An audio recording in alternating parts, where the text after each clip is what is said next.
Olá a todos, essa é a nossa terceira aula de tecnologia de bebidas. Vou falar um pouquinho sobre a qualidade da água, muito importante também para as indústrias de alimentos. Então, a água potável, o que vem a ser água potável? É água para o consumo humano, cujos parâmetros microbiológicos, físicos, químicos e radioativos atendam ao padrão de potabilidade e que não ofereça riscos à saúde de quem a consome. Então, segurança e controle da potabilidade da água. Qual é a sua importância? Ela é obrigatória para todas as finalidades da indústria, desde a água que entra em contato com os alimentos, na higienização da superfície que entra em contato com o alimento, na fabricação de gelo e vapor que possa vir a entrar em contato com os alimentos ou na higienização da superfície, e a água propriamente dita como ingrediente, exceto nos casos de produção de vapor que não entra em contato com os alimentos, como, por exemplo, equipamentos encamisados, extinção de incêndio e água de refrigeração que também não entra em contato com os alimentos, por exemplo, trocador de calor. Então, algumas especificações microbiológicas para água potável, do Ministério da Saúde, Portaria 518/2004. Com água para o consumo humano, ela deve ser ausente em CML de Escherichia coli ou coliformes termotolerantes. Água na saída do tratamento, coliformes totais, ausência em CML. Água tratada no sistema de distribuição, tanto nos reservatórios quanto na própria rede de tubulações. Escherichia coli ou coliformes termotolerantes, ausência em CML. Então, a gente pode ver que o tratamento tem que ser adequado para evitar os micro-organismos de origem coliforme. Então, dando início, propriamente dito, à disciplina, principalmente para a produção de bebidas fermentadas e fermento-destiladas, vamos falar um pouquinho sobre fermentação. Bom, a produção mundial de alguns alimentos fermentados, só para a gente ilustrar de quanto a gente está falando. Então, pensando aqui em queijos, a gente produz em torno de 15 milhões de toneladas de queijo por ano. Iogurte, mais ou menos 3 milhões de toneladas de alimento por ano. E bebida, pegando duas bebidas fermentadas bastante consumidas. Cerveja, 1.000 milhões de hectolitros, ou seja, 100 bilhões de litros ano. Vinho, 350 milhões de hectolitros, ou seja, 35 bilhões de litros. As fermentações mais utilizadas na produção dos alimentos. A gente tem a fermentação alcoólica, principalmente para as bebidas alcoólicas fermentadas e fermento-destiladas, fermentação ácido-acética e a fermentação ácido-lática, que pode ser tanto homofermentativa quanto heterofermentativo. Mais à frente eu explico para vocês. Mas só mostrando um pouco isso aqui, homo quer dizer uma, hetero quer dizer vários. Então, homo e heterofermentação. As bactérias homofermentativas convertem 95% dos açúcares fermentescíveis em ácido lático, ou seja, produz um só produto como principal, homofermentativo. Ao passo que as heterofermentativas formam a quantidade de outros produtos, como etanol, ácido acético, glicerol e gás carbônico. Falando um pouco sobre fermentação alcoólica. A partir de um açúcar simples, como a glicose, C6H12O6, a gente, com o auxílio de leveduras, vai produzir 2 etanol, C2H5OH, mais 2 CO2, que é o nosso gás carbônico. Na fermentação acética, parte de fermentação alcoólica, ou seja, a produção de etanol, vai ser submetida à ação de bactérias, Acetobacter, para produzir ácido acético. Então, depois que eu tenho uma fermentação alcoólica num vinho, por exemplo, eu consigo produzir o vinagre, onde eu tenho aí 4% de ácido acético produzidos a partir de 10% de etanol. Então, a fermentação pode vir como um adjunto, aí, como auxílio para aumentar a conservação do alimento, pode aumentar o valor nutricional, principalmente nos produtos lácteos, aumenta a funcionalidade do alimento, também nos produtos acéticos e láticos, aumenta características sensoriais para os 3 principais tipos de fermentação, Produção de novos alimentos, a partir de uma matéria-prima você converte ali em outro tipo de produto. Aumenta o valor econômico, você agrega valor ao produto. E transforma nutrientes complexos em nutrientes mais simples. Por exemplo, uma cadeia muito longa de amido pode ser transformada em álcool e CO2, por exemplo, no processo de produção de cerveja. Os alimentos fermentados compreendem cerca de 1/3 dos alimentos consumidos no mundo e de 20 a 40% dos alimentos ingeridos na dieta normal. Claro que o Oriente consome uma quantidade de alimentos fermentados imensamente maior do que o Ocidente. Vou falar um pouco mais sobre fermentação alcoólica, produção de bebidas alcoólicas. Um exemplo de uma caipirinha, onde a gente tem a cachaça, cerveja e vinho. Então, fermentação alcoólica, fazendo sua rota metabólica. A partir de uma glicose, a gente tem transformação em frutose de fosfato com consumo de 2 ATPs, transformados em 2 ADPs, que serão convertidos em triose fosfato, onde a gente tem a regeneração do ATP para produzir o ácido fosfoglicérico. E tem, depois,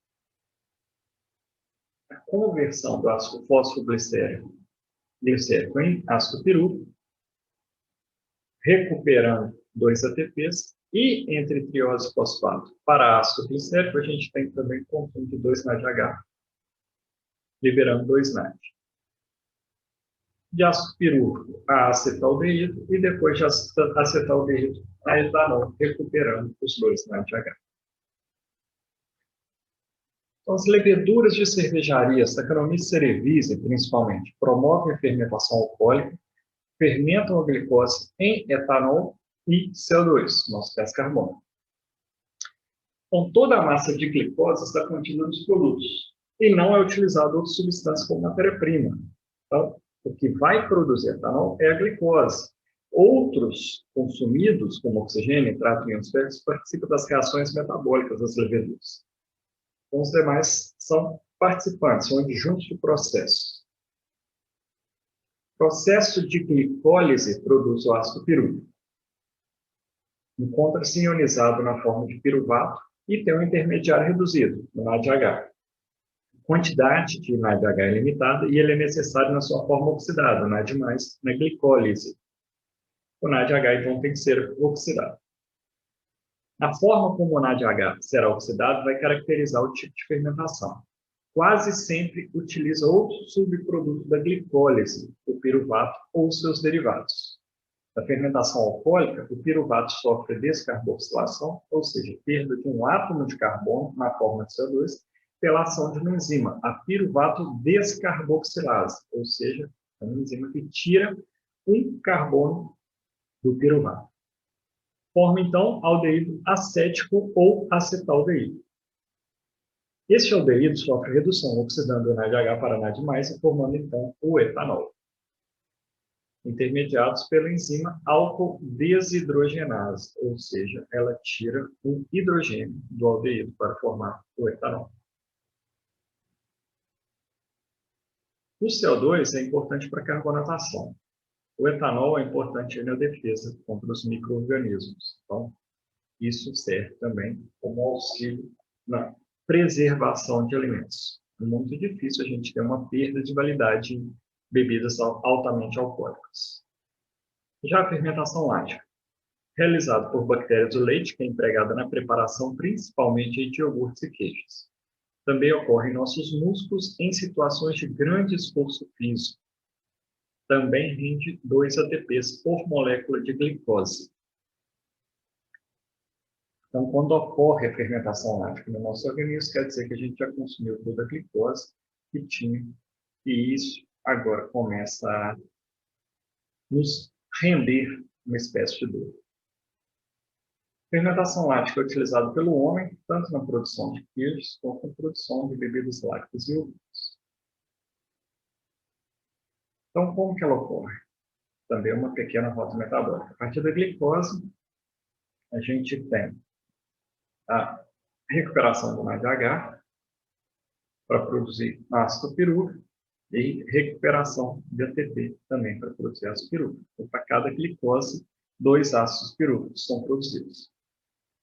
De ácido pirúvico para ácido lático, a gente tem formação de NAD dos dois lados. Então, a gente tem aqui 2 ATPs sendo formados pela reação glicose até ácido lático. Então, essa é a famosa fermentação lática. Ilustrando aqui mais uma vez, então, a partir da glicose sofrendo o processo de glicólise, a gente tem liberação de 2 NADH e 2 ATPs, forma-se 2 ácidos pirúvicos e a gente vai ter conversão de 2 NADH em 2 NAD para formar o ácido lático. 2 ácidos láticos a partir de uma glicose. Então, as bebidas alcoólicas, produtos aí da fermentação. As bebidas alcoólicas são tão antigas quanto a própria humanidade. Os fenícios, assírios, babilônios, hebreus, egípcios, germanos, gregos, romanos, todos tinham algum vínculo de produção de bebidas. Utilizavam fontes de açúcares naturais e aminoácidos, como frutas, cana, milho, trigo, arroz, batata, centeio, aveia, cevada, ou mesmo raízes e folhas em seus preparados. Aqui imagens antigas ilustram como eram feitos os macerados para a produção de bebidas. Tanto a partir do milho quanto da cevada e do trigo, principalmente. Eram totalmente empíricos e somente nos últimos tempos, nos últimos 250, 300 anos, que tomou foco industrial.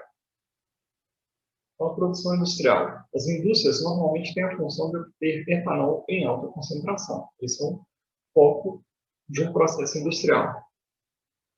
E isso pode ser feito pela fermentação alcoólica a partir de carboidratos. Mas, para a indústria de bebidas, o álcool não é o único produto. Outros componentes também são importantes, as substâncias de ação sensorial. Ésteres, aldeídos, cetonas, dentre outros. Então, o etanol nas bebidas alcoólicas. Tanto vinho, cerveja, aguardente e uísque são exemplos aí de bebidas alcoólicas. Todos contêm o etanol, conhecido popularmente como álcool ou álcool etílico. Então, CH3, CH2OH é o famoso etanol. A concentração do etanol nas bebidas alcoólicas é medida pelo grau Gay-Lussac. Ou seja, cada bebida alcoólica possui um teor diferente de álcool e essa graduação alcoólica é expressa em graus Gay-Lussac, ou seja, graus GL, nos rótulos das bebidas e indica qual porcentagem, volume, há de etanol na bebida.